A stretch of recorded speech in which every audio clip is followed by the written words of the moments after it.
We will not apologise. Strangely, this needs saying these days. We will not apologise. We, the British, were the slavers, the imperialists, the colonialists, the capitalists. So you tell us. We should feel remorse, shame. We should do penance, feel guilt. Again, so we are told. But we will not apologise.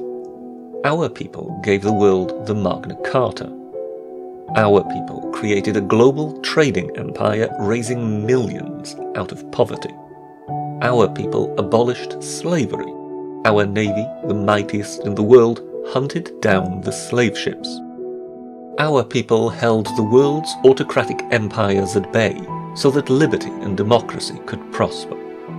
Our people created great, prosperous cities where previously there were none. Our people created universities where previously there were none.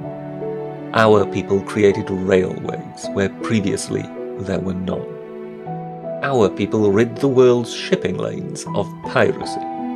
Our people led the Industrial Revolution, creating an abundance of goods and machines, raising yet more millions out of poverty and leading us into the modern mechanized world as we know it. We will not apologize. Our people helped save the world from German militarism and autocracy. Our people helped save the world from the fascist nightmare. Our people helped save the world from the communist totalitarian superstate. Go try and shame someone else. For we, the British, will not apologise. That is all from the Cyberpast for now. Thank you very much, and goodbye.